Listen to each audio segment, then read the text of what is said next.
Good morning everyone. आज हम आप लोगों के लिए लेकर के आया हूँ प्रोनाउन की अगला पार्ट को देखेंगे और जिसमें से आप लोगों को भी ट्रिकी मेथड के द्वारा मैं प्रोनाउन को कवर कर रहा हूँ, जिसमें से आप लोगों ने बहुत सारे ऐसे चीज़ को प्रोनाउन के अंदर में देखे कि किस तरह के प्रश्न खास करके टीचर के लिए जो एग्ज़ाम होते हैं उसका किस प्रकार का प्रश्न पूछा जाता है। साथ ही साथ में आज हम आप लोगों के लिए बहुत ही अच्छा ट्रिकी मेथड के माध्यम से मैं बताने जा रहा हूं कि किसी भी चीज़ आप ग्रामर सीख रहे हैं और ग्रामर की चैप्टर प्रोनाउन के अंदर में है, तो आपको एक चीज़ समझना बहुत ज़रूरी है जो थोड़ा सा आपको हट करके लगेगा। वह चीज़ क्या है कि यदि आप कोई भी चीज़ सीख रहे हैं तो पहले उसका इंपॉर्टेंट क्या है, उसका इंपॉर्टेंट है या नहीं है। At first it is very important to know. If you don't know what is the important in your life is this, it means lifeless this is okay, so you don't need to miss it. Okay, so now just I am going to discuss कुछ जो parts है उसको भी करेंगे और उसके साथ में कुछ ट्रिक भी देखते चलेंगे हम लोग कि एग्जाम में किस प्रकार के प्रश्न पूछे जाते हैं और किस प्रकार के प्रश्न पूछे जा सकते हैं। सपोज दैट यहां पर देखिए आप लोगों के लिए मैं लेकर के आया हूं इंडेफिनिट प्रोनाउन। अगला जो पार्ट है इंडेफिनिट प्रोनाउन। इंडेफिनिट प्रोनाउन क्या होता है? इंडेफिनिट प्रोनाउन, इंडेफिनिट मीन्स जो डेफिनिट नहीं है, किसी के बारे में भी हो सकता है, अज्ञात जिसको आप कह सकते हैं। कुल मिला जुला करके आप समझिए अज्ञात, उसके बारे में नहीं पता है। मैंने समझने के लिए आप लोगों के लिए एग्जाम्पल के रूप में दिया हूं एवरीवन। एवरीवन ना तो यहां पर किसी भी व्यक्ति का नाम आ रहा है, name is not here, name is not here, नाम यहां पर नहीं है। बशर्ते हम लोग जानते हैं कि एवरीवन में कोई भी हो सकता है, वो अज्ञात व्यक्ति कोई भी हो सकता है। एवरीवन यानी कि सभी प्रत्येक व्यक्तियों के लिए बोला जा रहा है। तो आप जब कभी भी आपका नजर एवरीवन पे जाए तो आपको समझना है कि ये इंडेफिनिट प्रोनाउन है। उसी तरीके से मैं आप लोगों के लिए जो वर्ड दिया हूं वो वर्ड थोड़ा देख लीजिएगा क्या क्या है। सबसे पहले देखिए everyone, everybody, someone, somebody, anyone, anybody. देखिए ये जो यहां पर अभी आप लोगों को 6 वर्ड जो दिखाएं, ये 6 वर्ड क्या है? ये जो 6 वर्ड आप लोग देख रहे हैं ना, ये पार्टिकुलरली जो है यूज फॉर किसके लिए यूज किया जाता है? यूज फॉर पर्सन्स, किसी भी व्यक्ति के लिए ये सब सारे चीज का प्रयोग किया जाता है। Everyone, everybody, someone, somebody, anyone, anybody. समझ गए? ये सब क्या है? इंडेफिनिट प्रोनाउन है जो सब्जेक्ट के रूप में काम करता है। किसके रूप में काम करता है जी? सब्जेक्ट के रूप में। और आप लोगों को पहले मैं इस चीज को बता चुका हूं कि सब्जेक्ट या तो कोई नाउन होगा या तो कोई प्रोनाउन होगा, या तो कोई प्रोनाउन होगा। तो बताइए यदि सब्जेक्ट के रूप में वर्क करेगा तो नाम किसी का पर्टिकुलर आएगा तब तो नाउन कहलाएगा, लेकिन नाम के बदले में आ रहा है ना, तो ये क्या कहलाएगा? प्रोनाउन की चैप्टर कहलाएगा, प्रोनाउन कहलाएगा। Everyone, everybody, someone, somebody, anyone, anybody, ये यूज फॉर पर्सन के लिए आता है यदि आप सब्जेक्ट के रूप में इसका इस्तेमाल करते हैं तो। समझ गए? Use for person. अब आगे देखिए, मैं इसी के साथ में और कुछ आप लोगों को बताने वाला हूं। ये हो गया पर्सन के लिए, लेकिन कुछ होता है जैसे समथिंग,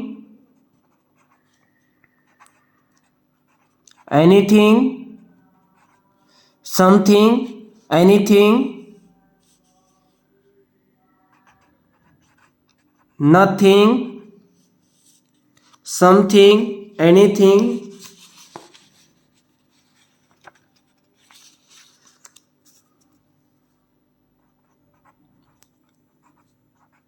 एवरीथिंग हो गया, समथिंग, एनीथिंग, नथिंग, एवरीथिंग। ये सब प्रयोग किसके लिए होता है बताइए? ये सब जो प्रयोग होता है ये होता है फॉर थिंग्स, फॉर थिंग्स के लिए प्रयोग किया जाता है। किसी भी वस्तु के लिए समथिंग, एनीथिंग, नथिंग, एवरीथिंग, ये सब चीज का प्रयोग किया जाता है। समझ गए? जैसे समथिंग यानी कुछ वस्तु, एनीथिंग यानी कुछ भी हो सकता है, नथिंग माने कुछ नहीं, एवरीथिंग है ना, तो एवरीथिंग में सब कुछ। ठीक है, तो यहां पर आप लोग एक चीज देखिए, बहुत ही अच्छे तरीके से आप लोगों को समझ में आएगा। एग्जाम में आप लोगों का जो एग्जाम में क्वेश्चन यदि राइज किया जाएगा तो वो आपका बेसिस क्या होगा, उस चीज को आप समझिए। यहां पर देखिए, चाहे मैं इसकी बात करूं या मैं इसका बात करूं, आपको यहां पर 3 मेथड आएगा, यहां पर 3 मेथड इंप्लीमेंट करेगा। 3 तरह से आपको किसी भी प्रकार का एग्जाम में आपको राइज कर सकता है प्रोनाउन के अंदर में। Everyone, everybody, someone, somebody, anything, anybody, है ना, नथिंग, एनीथिंग, ये सब चीज 3 मेथड से आपको एग्जामिनर कॉमन एरर के रूप में आपको दे सकता है। चाहे वो एसएससी की बात हो, चाहे वो किसी भी टीचर टेट की बात हो, सीटेट की बात हो, टीजीटी की बात हो, पीजीटी की बात हो, सीजीएल की बात हो, या तो फिर सीपीओ की हो, या तो फिर आप जेपीएससी वाट एवर जो भी आप इंग्लिश की स्टडी करते हैं और कॉमन एरर की क्वेश्चन आते हैं, चाहे किसी भी प्रकार का एग्जाम क्यों ना हो और कॉमन एरर आता है, तो प्रोनाउन के अंदर में ये सब चीज बहुत ही अहमियत रखता है। तो इससे रिलेट आपको 3 चीज में क्या क्या में आ सकता है, उस चीज को समझिए और समझने का प्रयास कीजिए। सबसे पहले जो आएगा वो आपको प्रोनाउन के अंदर में दिखाएगा। प्रोनाउन के रूप में वो गलत हो सकता है, या नहीं तो वो आपको वर्ब में गलती दे सकता है, या नहीं तो टेग में गलती दे सकता है। यही तो 3 पॉइंट है जो आपका एग्जामिनर जो क्वेश्चन को सिलेक्ट करते हैं और एग्जाम में आपके लिए क्वेश्चन को तैयार करते हैं। यही 3 चीज इससे क्वेश्चन पूछा जा सकता है। प्रोनाउन का कभी प्रॉब्लम आ जाएगा, कभी वर्ब का आ जाएगा, कभी टेक का आ जाएगा। इसीलिए तो कहता हूं ना कि ग्रामर को या तो इंग्लिश को, कोई भी चीज को रट्टा मत मारो, रट्टा मारना ही नहीं है। जब तक आप उसका जड़ को नहीं समझिएगा, फैक्ट को नहीं समझिएगा, तब तक आप इंग्लिश को अच्छे तरीके से डील नहीं कर पाइएगा।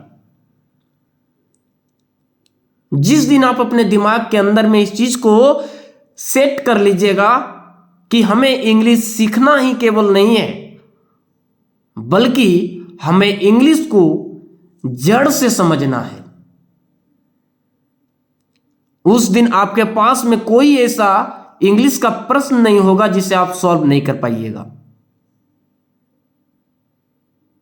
समझिए, अभी मैं इंडेफिनिट प्रोनाउन के अंदर में आप लोगों को बता रहा हूं, everyone, everybody, someone, somebody, anyone, anybody, something, anything, nothing, everything, बता रहा हूं ना, बता रहा हूं ये सब चीज। अभी मैंने आप लोगों को बताया कि जो ऊपर में देख रहे हैं आप, एवरीवन से लिखा हुआ एनीबॉडी, ये किसके लिए होता है? पर्टिकुलरली पर्सन के लिए आता है ये सब चीज। लेकिन वही आप लोग को बताएं, समथिंग, एनीथिंग, नथिंग, एवरीथिंग, ये सब किसके लिए आता है? ये सब फॉर थिंग्स के लिए आता है, उज फॉर थिंग्स के लिए, यानी किसी भी वस्तु के लिए प्रयोग किया जाता है। लेकिन मुद्दा वहां से आकर के एक चीज आता है कि इन यदि दोनों की बात करें तो क्वेश्चन एग्जाम में किस तरह के आ सकते हैं, चाहे वो किसी भी प्रकार का एग्जाम क्यों ना हो। तो वो आपको प्रोनाउन के अंदर में गलती दे सकते हैं, वर्ब के अंदर में गलती दे सकते हैं, या नहीं तो टेग में दे सकते हैं। टेग का मकसद समझ रहे हैं? टेग का मकसद होता है क्वेश्चन टेग। मैं क्वेश्चन टेग की बात कर रहा हूं, इससे भी क्वेश्चन टैग बनता है और आपको अभी हम एग्जाम्पल में दिखाएंगे भी कि क्वेश्चन टैग में इस आखिर क्या होता है। तो तीन ही इसका जड़ है। जो तीन चीज यदि आप उसको फैक्ट को समझ गए तो समझिए कि आपका प्रोनाउन के अंदर में ये सब सारी चीजों से रिलेटेड एक भी प्रश्न नहीं छूटने वाला है। चलिए देखिए अब इसका थोड़ा सा एग्जाम्पल के रूप में क्या है सो मैं आपको दिखाता हूं।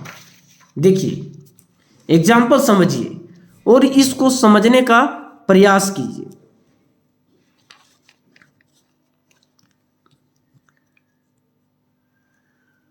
देखिए लाया हूं, आप उस चीज को समझिए। सबसे पहले everyone should do his her there, यहां पर देयर का स्पेलिंग THEIR होगा फ्रेंड्स, उसको आप करेक्ट कर लीजिए। Their work, everyone should do. अब बताइए ये जो प्रोनाउन आया, ये जो प्रोनाउन आया ये क्या है? पॉजेसिव प्रोनाउन है। मैंने बोला था ना आपको कि आपको प्रोनाउन के अंदर में गलती कर सकता है, कहीं भी दे सकता है।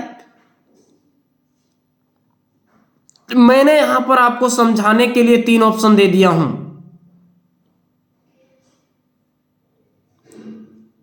हो सकता है आपको यहां स्पेस दे दे और यहां पर नंबर A कर दे हिज, B कर दे हर, C कर दे देयर और D कर दे, यहां पर D कर दे suppose that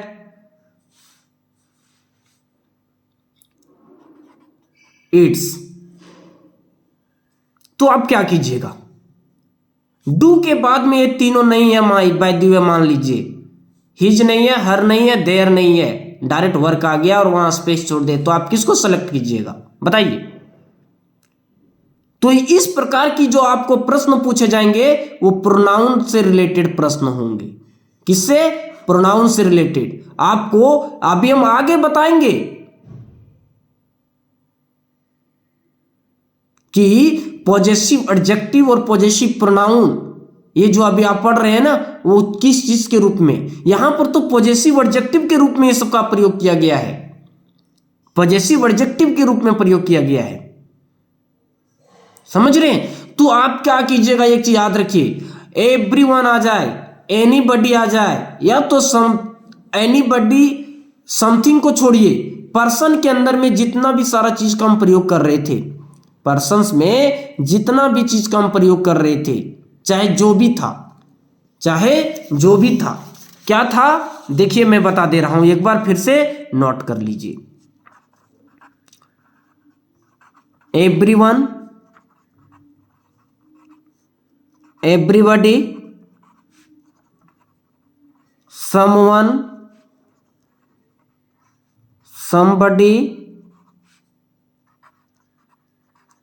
anyone, anybody, no one, nobody आदि ये सब चीज आ रहा है। और यदि आपको इसके बदले में कहीं पर आपको क्या लगाना हो, पॉजेसिव एडजेक्टिव लगाना हो, यानी जिसको आप लोग कहते हैं ना, क्या चीज कहते हैं आप लोग, उसको कहते हैं ना अपना, अपने, अपनी, अपना, अपने, अपनी। हिंदी आप लोग अच्छा समझ में आता है ना हिंदी, तो मैंने हिंदी भी लिख दिया। चलिए तो आप एक चीज याद रखिए, उस चीज के बारे में आपको पता नहीं है कि उसका जेंडर क्या है, तो ग्रामर का फैक्ट ये कहता है कि आप उसके जगह पर हिज लगाइए। क्या लगाइए? हिज लगाइए, हिज लगाइए, हिज ही सही होगा, परम सत्य यही है। यदि आप हर लगाते हैं तो गलत है, देयर लगाते हैं तो गलत है। क्यों? क्योंकि ये इसके बारे में अज्ञात है, किसी को कुछ पता ही नहीं है। एवरीवन यानी कोई भी है, लड़का लड़की कोई भी है, तो वहां पर क्योंकि आपको एक चीज पता होगा कि पुरुष प्रधान है, पुरुष प्रधान है, तो पुरुष प्रधान है अर्थात हिज होगा, हर जगह क्या होगा? हिज होगा, ना कि देयर होगा। एवरीवन में समझिएगा कि एवरीवन बहुत सारे लोग हैं तो उसका होता है दे, होता है दे, तो दे का आप समझ जाइएगा कि देयर लगा दें, लेकिन ये गलत है, ये मानसिकता पे नहीं रहिएगा। समझ रहे मेरी बात को? तो आपको करना क्या है, आपको इसके बदले में हिज का प्रयोग करना है। ठीक है, आप इसको नोट कर लीजिए। चलिए, तो आप यहां समझ गए क्या मारिएगा, हिज मारिएगा।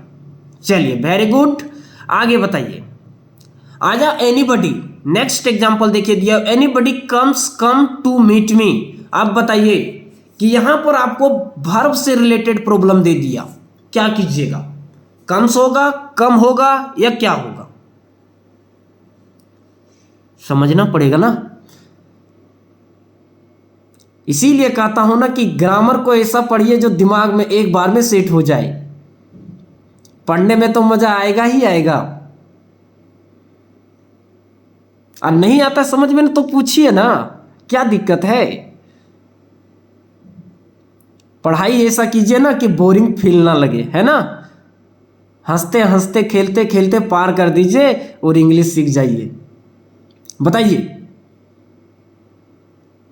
क्या होगा, कम होगा? नहीं नहीं नहीं नहीं, कम कभी नहीं लगाइएगा, कम्स होगा। क्यों कम्स क्यों होगा, पता है आपको? नहीं पता है तो सुनिए, नहीं पता है तो सुनिए। मैंने अभी जितना लिखा था इंडेफिनिट के अंदर में, जितना लिखा था, क्या क्या मैंने लिखा था पता है ना आपको? क्या क्या मैंने लिखा था मैं फिर से एक बार लिख देता हूं एक जगह पे, बढ़िया से आप उसको नोट कर लीजिए। Everyone, everybody, no one, nobody, anyone, anybody, someone, somebody, इसके बाद में समथिंग, एनीथिंग, नथिंग, नथिंग। ये सब जो जितना भी देख रहे हैं ये सब क्या है, ये सब हमेशा सिंगुलर रहता है, हमेशा सिंगुलर होता है। क्या होता है? हमेशा सिंगुलर होता है। एवरीवन सिंगुलर है, एवरीबॉडी सिंगुलर है, नो वन नोबडी सिंगुलर है, समथिंग समबडी, नथिंग एनीथिंग, ये सब सारे जितना आप ये सब वर्ड्स देख रहे हैं ना, ये सब सारा क्या है, सब सिंगुलर है, अपने आप में सिंगुलर है, एक ही चीज को बोध करता है, सिंगुलर को बोध करता है। लेकिन एक चीज के सिवाय, किसको? सम थिंग्स को सिवाय, सम थिंग्स। देखिए यदि सम अलग हो और थिंग अलग हो, यदि सम अलग हो और थिंग अलग हो तो यहां पर आपका प्लुरल में चला जाएगा, क्योंकि यहां पर यस जुड़ जाएगा, यानी कुछ वस्तुएं। लेकिन यदि कहीं जुड़ा हुआ हो, जैसे देखिए यहां पर मैंने लिखा है समथिंग, ये जुड़ा हुआ है ना, तो ये सिंगुलर है, लेकिन सम अलग है और थिंग्स अलग है, तो ये जो सम आ गया ना, ये सम आपका एडजेक्टिव के रूप में यहां प्रयोग हो गया। समझ गए? तो यदि जुड़ा हुआ हो तो वो सिंगुलर है, तो कुल मिला जुला करके ये सिंगुलर है। तो हम आप लोगों को बताए थे क्या, याद है? बताइए।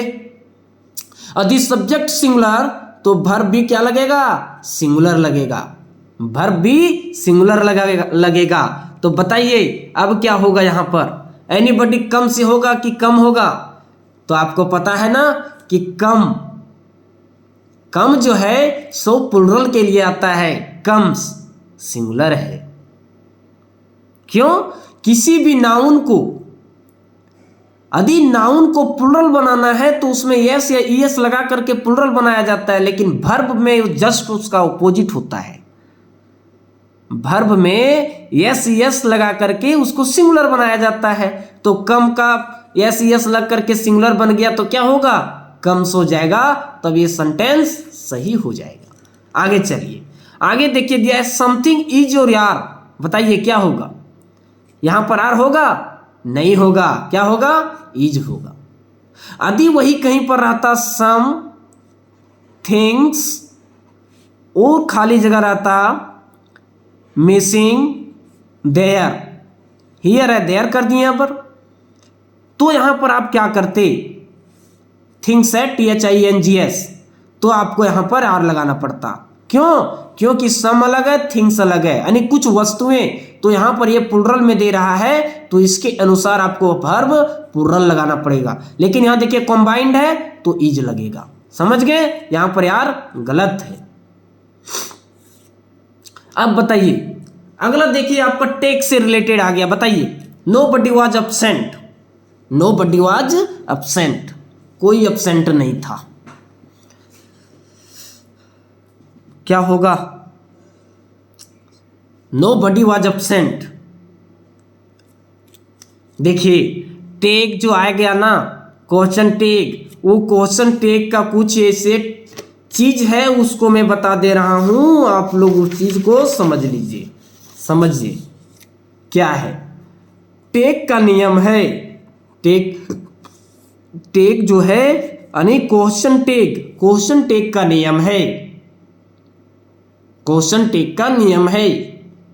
क्या है? स्टेटमेंट प्लस टेक, इसी को तो कहते हैं question tag. Statement plus tag, इसी को कहते हैं क्वेश्चन टेक। यदि इधर आपका पॉजिटिव हो, स्टेटमेंट पॉजिटिव है, तो टेग में आकर के क्या हो जाएगा? टेग में नेगेटिव होगा। समझ गए? यदि स्टेटमेंट नेगेटिव हो, यदि स्टेटमेंट नेगेटिव हो तो टेग में आकर के क्या हो जाएगा? पॉजिटिव हो जाएगा। एक चीज को समझ गए? यदि सेंटेंस पॉजिटिव हो तो टेग बनाने के लिए उसको नेगेटिव बनाना पड़ेगा, ठीक है? और यदि सेंटेंस नेगेटिव हो तो उसको पॉजिटिव में लाना पड़ेगा। समझ गए? कोई दिक्कत है यहां तक? आगे आपको जब डिप में हम टेक की क्लासेस यदि बताएंगे ना, तो उसमें बहुत ही बेहतरीन तरीके से समझाएंगे। अभी आपको समझाने के लिए इतना मैंने बता दिया, ठीक है? चलिए आगे रिटर्न आते हैं फिर अपना उसी पर जहां पर हम लोग थे। नोबडी वाज एब्सेंट, कोई भी एब्सेंट नहीं था। नोबडी देखिए क्या है? नोबडी नेगेटिव है, कोई नहीं एब्सेंट था, तो आपको पता है ना क्या हो जाएगा? बताइए क्या होगा? इस केस में आप याद रखिएगा, जब नोबडी आ जाए, एवरीबडी आ जाए, या नहीं तो फिर एनीबडी आ जाए, समबडी आ जाए, समबडी आ जाए, या नहीं तो फिर एनीवन आ जाए, ये सब सारा चीज आता है, तो इसका टेक जो आएगा यहां पर वो दे आएगा। क्या आएगा? दे आएगा। समझ गए? तो बताइए ये सेंटेंस नेगेटिव है तो पॉजिटिव में क्या हो जाएगा? यहां पर तो दे आएगा, तो दे क्या लेता है अपने साथ? आर, तो यहां क्या हो जाएगा? वर्ब प्लुरल, क्योंकि ये किस में दिया हुआ है? ये आपका पास्ट में दिया हुआ है। और लास्ट में interrogative marks, interrogative marks. Nobody was absent were they, question mark. लेकिन वही देखिए कहता है एवरीबडी इज प्रेजेंट, तो यहां पर हो जाएगा दे आएगा। देखिए दे आ गया है ना, तो यहां पर हो जाएगा अरंट, अरंट दे।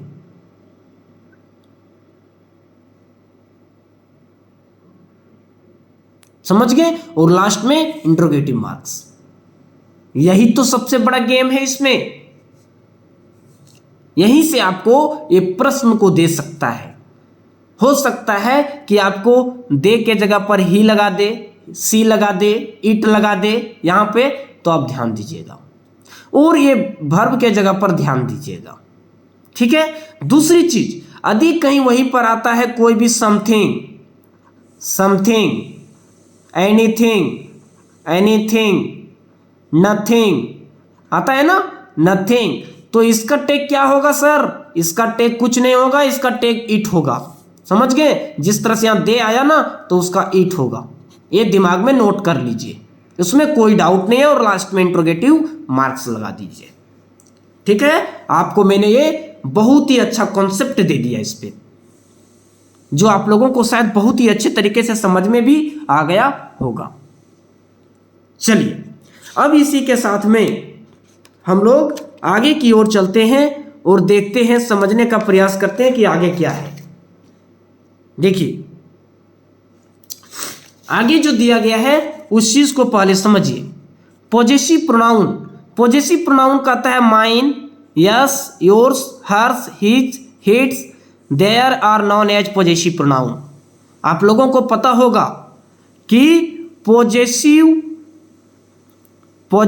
प्रोनाउन और पॉजेसिव एडजेक्टिव, पॉजेसिव एडजेक्टिव में क्या अंतर है पता है? देखिए यदि यहां पर माइन आता है तो इसका माई होगा, यहां पर योर से आएगा, यहां पर योर होगा, यहां पर हर्ष आएगा तो यहां पर हर होगा, ठीक है ना? और यहां पर यदि हीज होगा तो यहां भी हीज होगा, यहां पर देयर्स आएगा तो यहां पर देयर आएगा, समझ रहे हैं? यदि यहां पर आवर्स है तो यहां पर आवर होगा, यहां पर इट्स है तो यहां पर भी क्या होगा? इट्स होगा। समझ गए? यही तो इसमें गेम है। पॉजेसिव प्रोनाउन में आप लोग समझ गए क्या आता है, और पॉजेसिव एडजेक्टिव में ये सब अपने साथ में हमेशा क्या लेता है जी? नाउन लेता है। आपको एडजेक्टिव चैप्टर में बताएंगे, माई हमेशा अपने साथ नाउन लेता है, your, her, his, their, our, its हमेशा अपने साथ क्या लेता है? नाउन लेता है। लेकिन इसमें इट्स होता ही नहीं है, आप इसको क्रॉस कर दीजिए, गलत कर दीजिए, क्रॉस लगा दीजिए, समझ गए? तो आपको हम पॉजेसिव प्रोनाउन भी बता दिए, पॉजेसिव एडजेक्टिव भी बता दिए, समझ गए? ये आपका जो सेंटेंस के अंदर में जो वर्क करेगा ये किसके रूप में काम करेगा जी? ऑब्जेक्ट के रूप में काम करेगा। किसके रूप में काम करेगा? ऑब्जेक्ट के रूप में काम करेगा, ठीक है ना? अभी हम इसको आपको एग्जाम्पल के रूप से दिखाते हैं और समझाने का प्रयास करते हैं, और उसको समझिए अच्छे तरीके से, बहुत ही बेहतरीन तरीके से समझ में आपको आ जाएगा। या नहीं तो यदि आप इसके साथ में यदि वर्ब लगाते हैं ना, यदि आप वर्ब लगाते हैं तो बिफोर का प्रयोग होता है। नाउन लगेगा, आप नाउन में जो भी लगाना लगाइए ना, सिंगुलर लगाइए या तो प्लुरल लगाइए, उससे मतलब नहीं है। सिंगुलर भी लगा सकते हैं, प्लुरल भी लगा सकते हैं, लेकिन पॉजेसिव एडजेक्टिव माई पॉजेसिव एडजेक्टिव कहलाता है, योर पॉजेसिव एडजेक्टिव कहलाता है, और पॉजेसिव प्रोनाउन क्या कहलाता है? माइन, ओर्स, योर, है ना? ये सब चीज होता है। अब आगे देखिए, मैं आपको एग्जाम्पल के रूप में लाया हूं, उस चीज को समझिए, आपको डाउट एक भी नहीं रहेगा। दिस काउ इज माइन, इसका हिंदी क्या होता है? यह गाय मेरी है, यह गाय मेरी है। तो यह गाय, दिस काउ इज माइन, समझ रहे? यहां पर दिस काउ इज माइन क्यों आया? यदि यही रहता, आप इसको जस्ट देखिए, दिस इज माई काउ, तो आप इसका हिंदी क्या निकलते? यह गाय मेरी है, यह गाय मेरी है, या नहीं तो यह मेरी गाय है। छोड़िए, यह सेंटेंस नहीं होगा सही, यह मेरी गाय है, यह मेरी गाय है, यह मेरी गाय है। तो आप बोल देते दिस इज माई काउ, लेकिन दिस काउ इज माइन, यह गाय मेरी है। आपको अक्सर इस तरह के सेंटेंस आप लोग बहुत पढ़े होंगे, लेकिन इस तरह के सेंटेंस बहुत कम देखने को मिलता है। लेकिन जब आ जाता है ना तो थोड़ा डाउट आ जाता है। तो समझ लीजिए ये क्या होगा, इस तरह में आपको this cow is mine, this book is ores. यदि इसको लिखेंगे दिस बुक इज योर्स, यह किताब तुम्हारा है। यदि रहेगा कहीं यह किताबें, तो यहां पर दिस के बदले में हमें क्या लाना पड़ेगा, दीज, और करना पड़ेगा बुक्स आर योर्स। ये सब किताबें किनका है, ये सब किताबें तुम्हारा है। यदि लिखेंगे उसी तरीके से, आप देखिए यहां पर लिखे हैं इट इज आवर्स, कोई वस्तु है जिसके बारे में बोला जा रहा है कि ये हम लोगों का है, वह हमारा है, वह हमारा है। तो देखिए यहां पर आवर्स आया, यहां पर माइन आया, ये क्या कहलाएगा बताइए, ये सब क्या कहलाएगा, पॉजेसिव प्रोनाउन कहलाएगा। आगे देखिए, दीज चिल्ड्रेन आर आवर्स, ये सब बच्चे किनका है, आवर्स, हमारे हैं। समझ गए। तो आप लोगों को बताए थे ना कि दीज प्लुरल है तो हमेशा अपने साथ प्लुरल लेगा, दोज प्लुरल है तो यहां भी प्लुरल आएगा। दीज किसका प्लुरल है आपको बताए थे ना, दिस का। दोज किसका प्लुरल है बताए थे ना, दैट का। दैट सिंगुलर है, दोज प्लुरल है, दिस सिंगुलर है, दिस प्लुरल है। आया समझ में। दिस किसी नजदीक के लिए मैंने बताया था, और दैट किसी दूर के वस्तु को इंडिकेट करने के लिए मैंने बताया था। समझ गए। तो यहां पर आपका हर्ष आ गया, आर्स आ गया, ये सब क्या हो गया, ये सब आपका यह शो करता है कि ये सब सारा जो है वो आपका पॉजेसिव प्रोनाउन बनने का शो करता है। आपको सेंटेंस में एरर आ सकता है, आपको इस चीज को ध्यान देना पड़ेगा। चलिए आगे देखिए, नेक्स्ट जो पार्ट है इसका, उसको समझिए और समझने का प्रयास कीजिए। Interrogative pronoun. इंट्रोगेटिव प्रोनाउन आप लोग समझते होंगे बहुत ही अच्छे तरीके से। इंट्रोगेटिव एडजेक्टिव भी होता है। इंट्रोगेटिव प्रोनाउन का मकसद होता है जिससे आप क्वेश्चन पूछ सकते हैं। By the help of those words we can ask any question. If you use something and some words in any sentence, and by the help of that you ask any question, all these words are known as interrogative pronoun. समझ में आई बात है। आप sentence में यदि किसी भी प्रकार के वर्ड जिसको आप लोग कहते हैं WH फैमिली, WH फैमिली है ना, WH फैमिली से आने वाले जितने भी वर्ड हैं, आदि क्वेश्चन वर्ड, इसको क्वेश्चन वर्ड भी बोला जाता है। आप लोग याद रखिएगा, मैं बता दे रहा हूं, इसको क्वेश्चन वर्ड भी बोला जाता है। तो जो क्वेश्चन वर्ड है, इस क्वेश्चन वर्ड क्या करता है बताइए। ये जो क्वेश्चन वर्ड आप लोग देख रहे हैं ना, ये क्वेश्चन वर्ड WH फैमिली कहिए या तो क्वेश्चन वर्ड कहिए, तो सेंटेंस में किसी भी प्रकार के क्वेश्चन को पूछने का काम करता है।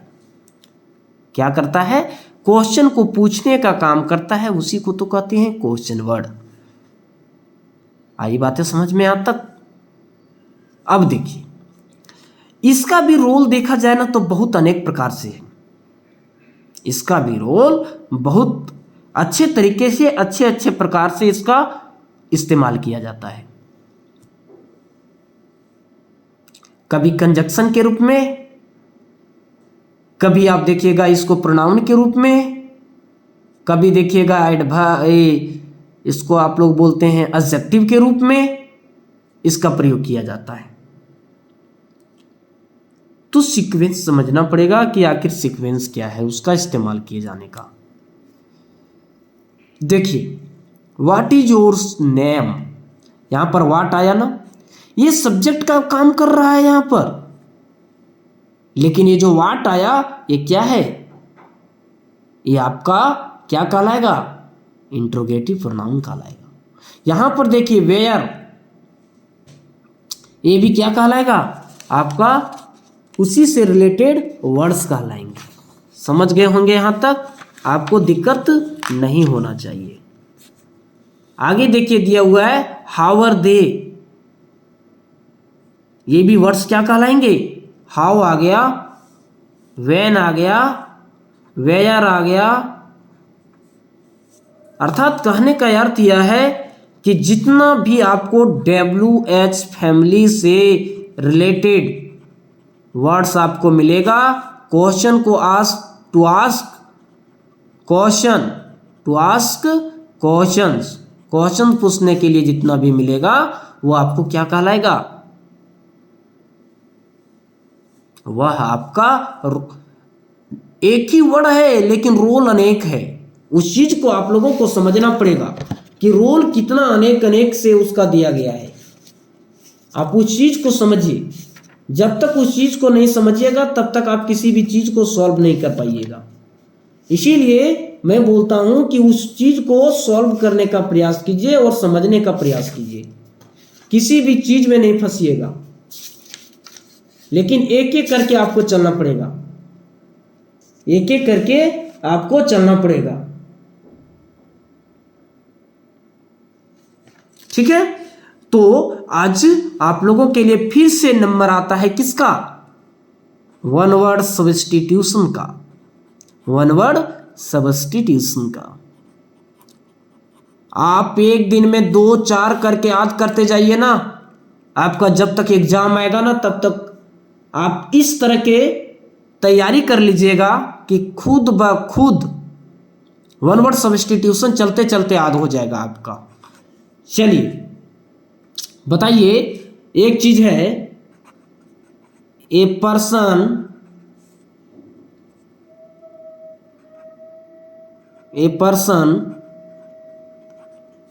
Appointed by two parties, appointed by two parties to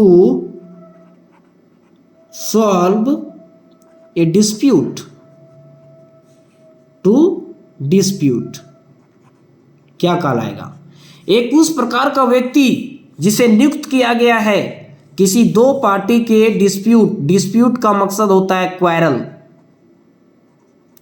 झगड़ा समझते हैं ना आप लोग। झगड़ा को एक उस प्रकार का व्यक्ति जो सॉल्व करने के लिए, झगड़ा डिस्प्यूट को सॉल्व करने के लिए नियुक्त किया गया है, उस प्रकार के व्यक्ति को क्या कहलाता है बताइए, आर्बिट्रेटर कहलाता है।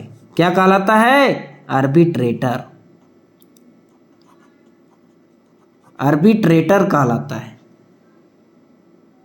समझ गए, आर्बिट्रेटर का मकसद होता है जब कभी भी जो फैसला करता है ना, फैसला करने वाला जिसको हम लोग हिंदी में बोलते हैं, झारखंड में बोला जाता है ना कि जो फैसला करता है उसी को तो हम लोग कहते हैं आर्बिट्रेटर। जो फैसला करने वाला होता है आर्बिट्रेटर बोला जाता है उसको। समझ गए। चलिए आगे दूसरा वर्ड देखिए। जो दूसरा वर्ड है वो बहुत ही अच्छा वर्ड है। क्या है वो चीज को समझिए। A person who doesn't believe in God, एक उस प्रकार का व्यक्ति जिसको विश्वास नहीं है किस पर, गॉड पर, ऊपर वाले पर विश्वास नहीं है, यानी मानता ही नहीं है वो कि भगवान है पृथ्वी पे। एक उस प्रकार का व्यक्ति जो कहता है कि मैं भगवान नहीं जानता हूं कि पृथ्वी पर भगवान है या नहीं है। अर्थात कहने का मकसद है वो कोई धर्म से उसको मतलब नहीं है। हम लोग बोलते हैं ना, जैसे बोलते हैं जय श्री राम, कृष्ण, राधा बोलते हैं ना, तो इस तरह से हम लोग बिलीव करते हैं। लेकिन बहुत सारे ऐसे कुछ लोग होते हैं जो बिलीव नहीं करते हैं कि पृथ्वी पर भगवान था, ये था, वो था, उस प्रकार की हिस्ट्री उसको क्या करते हैं, डजंट बिलीव, यानी वो डायरेक्ट कहते हैं there is not existence of God, ईश्वर का अस्तित्व तो है ही नहीं। तो उस प्रकार के व्यक्ति को क्या कहलाता है, a person who doesn't believe in God, वो क्या कहलाता है पता है आप लोगों को, एथियस्ट कहलाता है, एथियस्ट कहलाता है। ATHIEST, एथियस्ट कहलाता है। उस प्रकार का आदमी एथियस्ट कहलाता है, जिसको आप हिंदी में बोल सकते हैं नास्तिक। नास्तिक हिंदी थोड़ा सही कर लीजिएगा, आदि गलत होगा कुछ तो, क्योंकि थोड़ा हिंदी मेरा गलत ही है, अक्सर क्या कहते हो, खराब है ना। तो एथियस्ट मिस होता है नास्तिक, जो ना तो किसी भी धर्म को मानता है, ना तो वो ऊपर वाले पर विश्वास है, नहीं तो किसी पर नहीं। उसको डायरेक्ट कहना है कि गॉड है ही नहीं, पृथ्वी पर गॉड है ही नहीं। सब चीज, जितना भी चीज है सब नेचुरल है, सब प्राकृतिक चीज है, सब नेचुरल है, सब प्राकृतिक चीज है। आई होप आप लोगों को यहां तक समझ में अच्छे तरीके से आ गया होगा। और इसी तरीके से हमने बहुत सारे वन वर्ड सब्स्टिट्यूशन को करेंगे, और साथ ही साथ में आप लोगों को जो मैंने ग्रामर के कॉन्सेप्ट को लेकर के भी जो मैं आप लोगों को ट्रिक बता रहा हूं, ये सब सारे जो चीज मैं बता रहा हूं अभी, आप उसके अनुसार में देखिएगा कि एक तरह से आपको बहुत बेनिफिट होगा। जब कॉमन एरर का मैं क्वेश्चन लाऊंगा ना, तो आपको बहुत बेनिफिट करेगा। क्वेश्चन एरर में आपको बहुत बेनिफिट होने वाला है, एक भी प्रश्न आपको छूटने वाला नहीं है। इसके लिए मैं प्रैक्टिस सेट भी लेकर के आऊंगा, और साथ ही साथ में टेस्ट सीरीज भी लेकर के आऊंगा। चलिए, तो आज के लिए बस इतना ही। फिर हम लोग अगले क्लास में कुछ अगले नए अंदाज के साथ, कुछ नए चीजों के साथ फिर मिलते हैं, और इंग्लिश को एक अपने अंदर में क्रांति नहीं, बल्कि हर घर घर तक क्रांति लाना है, और इंग्लिश को एक बहुत ही आसान तरीके, आसान भाषा से जड़ से सीखना है और समझना है। तो आज के लिए बस इतना ही, फिर मिलते हैं अगले क्लास में। धन्यवाद।